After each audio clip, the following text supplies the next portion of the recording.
अगर काम छूट जाएगा तो हम खाएंगे क्या? हे भगवान! हमारी बेटी अब बड़ी हो रही है। कुछ पैसे रीमा की शादी के लिए भी बचाए थे। इसी का उपयोग करके कुछ व्यापार खोलना होगा। पिताजी, क्यों ना हम वड़ा पाव का व्यापार खोलें? ये वड़ा पाव का व्यापार चल जाएगा। मैंने देखा है कि वड़ा पाव का व्यापार बहुत ही सस्ता और अच्छा होता है और लोगों का कम पैसों में ही पेट भर जाता है और सस्ते होने की वजह से लोग इसे दिन में कई बार खा सकते हैं। व्यापार से क्या होगा?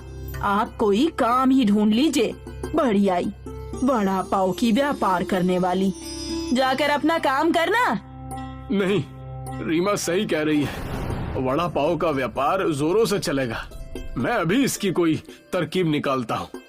जी पिताजी, इस व्यापार में आपकी मदद चाहे कोई करे या ना करे, पर मैं जरूर करूँगी। कोई करे या ना करे, क्या मतलब है तुम्हारा?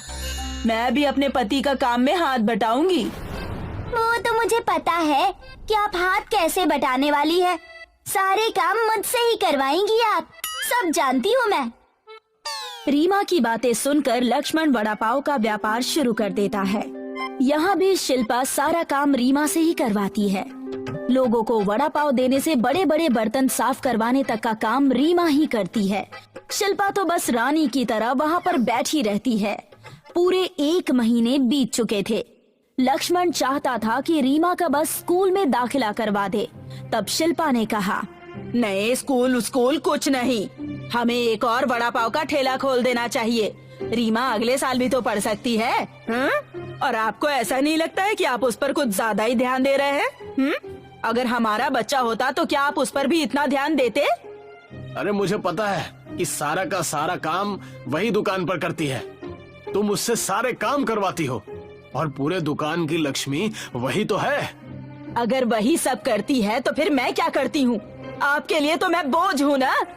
दुकान मेरी ही है, मैंने ही इतने काम करके उसे सफल किया है।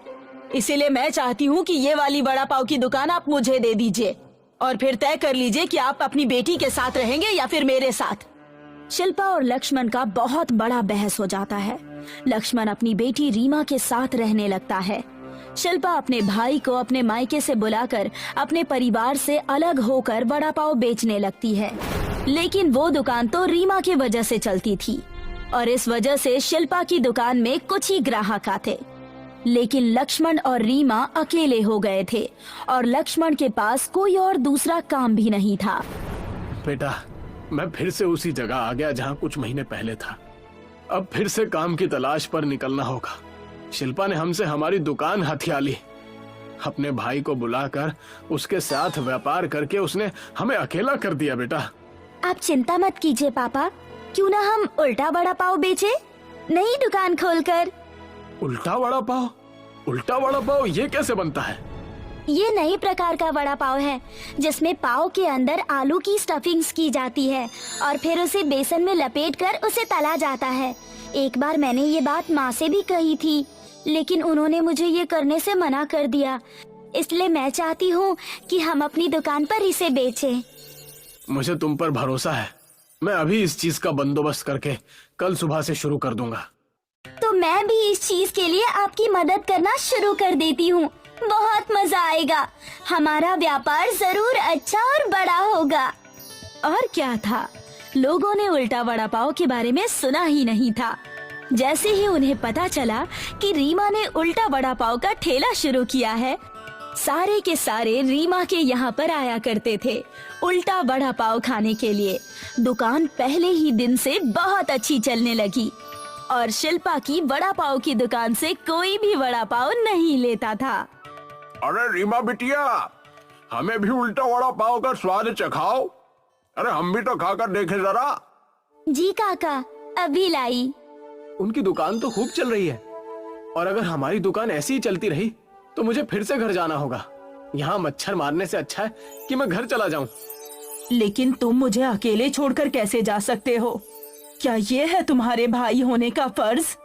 शिल्पा का व्यापार न चलने की वजह से सिद्धार्थ अपने घर चला जाता है और शिल्पा अकेली हो जाती है। ना व्यापार रहा और ना ही घर। और ना ही भाई ने मदद की। दूसरी तरफ रीमा अच्छे स्कूल में जाने लगी। उसका उल्टा वड़ा पाव का व्यापार खूब चलने लगा। लोग दूर दूर से आते थे उसका उल्टा वड़ा पाव का आनंद लेने के लिए। पिताजी, माँ अब अकेली हो गई है, उन्हें उनकी गलती का एहसास भी हो गया होगा, तो क्यों ना हम उन्हें वापस बुला ले। इससे हमारा परिवार फिर से एक हो जाएगा।